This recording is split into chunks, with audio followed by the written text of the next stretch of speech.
He's just stressed, Anna. Stop making everything about you. My mother's dismissive voice echoed through the kitchen as I pressed an ice pack against my throbbing head. My brother Marcus stood behind her, his earlier rage replaced by his usual innocent expression. I'm Anna Mitchell, 24, and this wasn't the first time my family dismissed Marcus's violent outbursts. Since childhood, he'd been the golden child who could do no wrong, even when his stress relief left marks on my body. Mom, he threw a plate at my head. I said quietly, trying to stop the room from spinning. I blacked out. You probably just slipped, Marcus interjected, his voice dripping with fake concern. You've always been clumsy, sis. Dad didn't even look up from his newspaper. Your brother has a big promotion coming up. He's under a lot of pressure. Stop trying to make him feel guilty. The incident had started over something trivial. I'd asked Marcus to move his car, which was blocking my driveway. His response was explosive. One minute I was standing in the kitchen during our weekly family dinner. The next I was on the floor, ceramic shards scattered around me. I'm going to the hospital, I announced, standing up shakily. This isn't normal.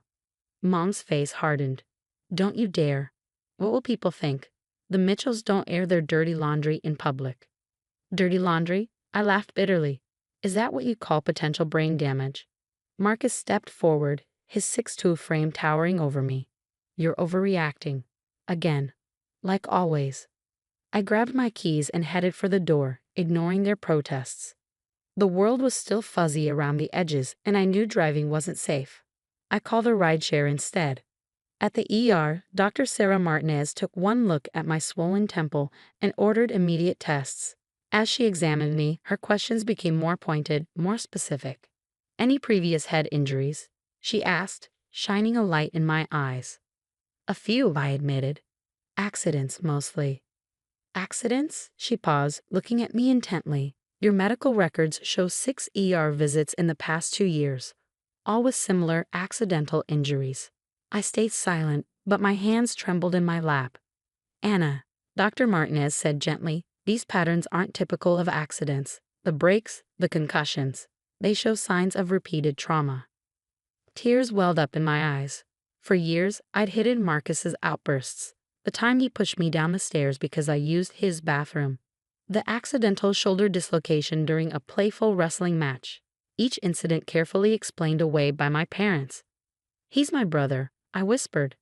They say he's just stressed. Dr. Martinez's expression hardened. Stress doesn't cause someone to systematically abuse their sister. This stops now. She stepped out briefly, and when she returned, a police officer accompanied her. Anna, this is Officer Torres. She'd like to talk to you about what's been happening. My phone buzzed continuously, messages from Mom, Dad, and Marcus. Where are you? Stop being dramatic. Come home now. But sitting there, watching Officer Torres document my injuries while Dr. Martinez ordered additional scans, I felt something I hadn't experienced in years: safety. Your CT scan shows a mild concussion, Dr. Martinez explained. But I'm more concerned about the pattern we're seeing. This isn't your first concussion, is it? I shook my head, wincing at the movement. We're admitting you overnight for observation, she continued. And Anna, your family isn't allowed to visit. We've already notified security. For the first time that evening, I could breathe freely. In that sterile hospital room, surrounded by beeping machines instead of family, I realized this was my chance to finally break free from the cycle of violence that my parents had normalized for so long. The hospital room felt like a sanctuary compared to the chaos that erupted outside. My phone kept buzzing with messages from my family, each one more manipulative than the last. How could you embarrass us like this? Mom's text read. Marcus is devastated. His promotion might be in jeopardy if people find out. Dad's message was equally dismissive. You're tearing this family apart with your lies. Come home now, and we'll forget this happened. But Marcus's messages were what chilled me to the bone. You've really done it this time, sis. Hope you're happy with yourself. I turned off my phone and sank back into the hospital bed, my head still throbbing. Through the window, I could see security turning away my parents at the entrance. Mom was gesturing wildly, probably spinning some story about her confused daughter. Officer Torres returned the next morning with a folder thick with documentation. We've pulled your complete medical history, she said, sitting beside my bed. Anna, There's something you need to see. She opened the folder, revealing years of hospital visits, x-rays, and incident reports. Seeing it laid out chronologically made my stomach turn.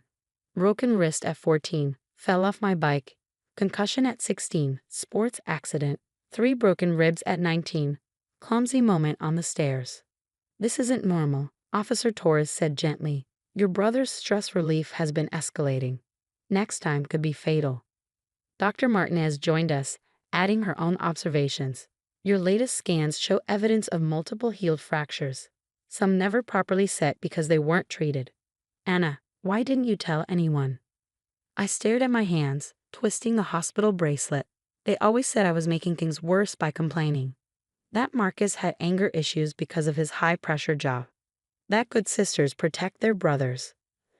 That's not protection, Officer Torres interjected. That's abuse. A social worker named Lisa joined our discussion, bringing more revelations.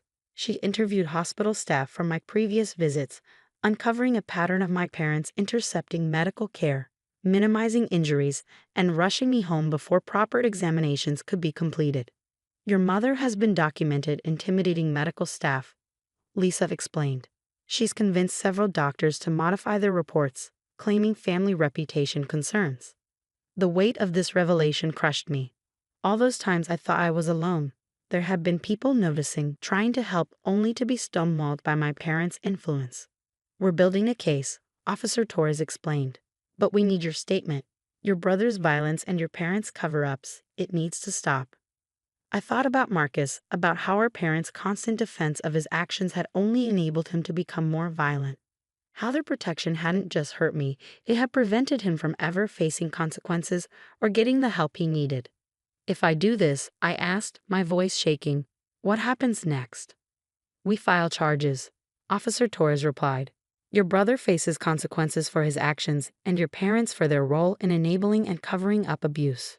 You'll get a restraining order and we'll help you relocate somewhere safe. It seemed impossible. The idea of a life without walking on eggshells, without bracing for Marcus's next explosion, without my parents' constant gaslighting. Dr. Martinez placed a gentle hand on my shoulder. Anna, you have a choice here. But remember, next time you might not make it to the hospital. I took a deep breath and nodded. Okay, I'll do it. I'll tell you everything. For the next 2 hours, I spoke into a recorder, documenting years of abuse. Every incident, every cover-up, every manipulation. As I talked, I felt something shifting inside me. The fear was still there, but now it was mixed with something else. Determination. Outside my room, I could hear my mother's voice again, demanding to see me. But this time, instead of feeling guilty, I felt relieved when security turned her away. For the first time, I was choosing myself over my family's toxic definition of loyalty. You're doing the right thing, Lisa assured me as I signed the formal complaint. This isn't about punishing your family, it's about saving yourself. 6 months after that hospital stay, my life had transformed completely. The restraining order against Marcus and my parents gave me the space I needed to heal, both physically and emotionally. I'd moved to a new apartment in a secure building, changed my phone number, and started trauma therapy. The legal proceedings moved swiftly, partly due to the overwhelming evidence Dr. Martinez and Officer Torres had gathered. Marcus's employer suspended him pending investigation, and his stress-induced outbursts finally had consequences. My parents' reputation, which they fought so hard to protect, crumbled when the truth came out. Their attempts to intimidate medical staff led to their own legal troubles. The perfect family facade they'd maintained for years shattered, exposing the darkness they'd hidden behind closed doors. During the court hearings, I learned I wasn't Marcus's only victim. 3 of his ex-girlfriends came forward with similar stories of violence disguised as stress relief. My parents had paid them off, just like they tried to silence me.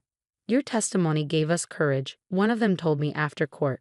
We watched your family silence you for years. Seeing you stand up made us realize we could too. My mother tried reaching out through relatives. Her messages still focus on family image rather than my well-being.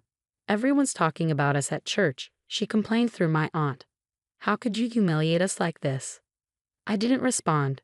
The old Anna might have felt guilty, might have backed down to keep the peace.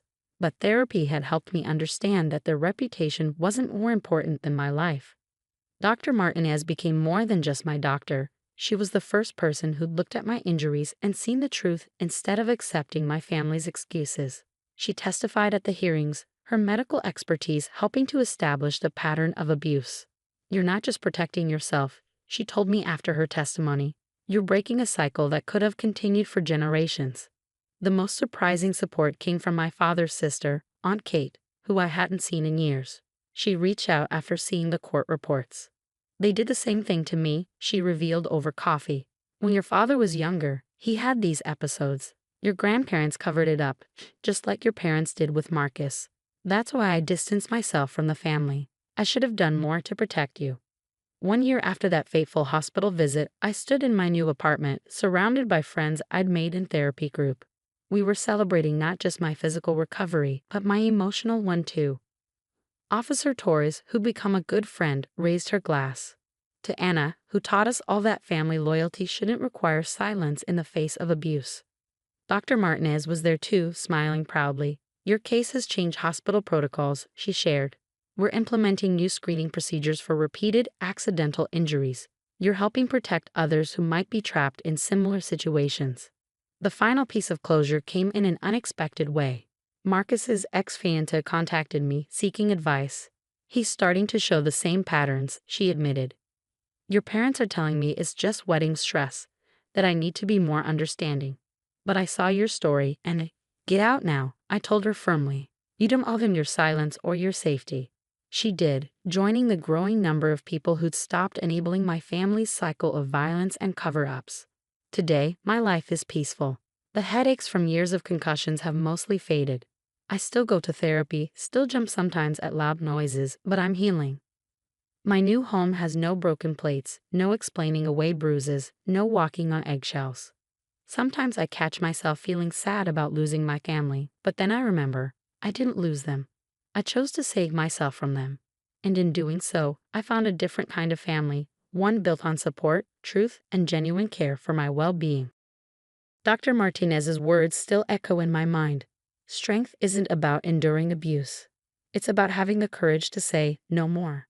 Finally, after all these years, I understand what real family loyalty should look like. And it never requires sacrificing your safety for someone else's comfort.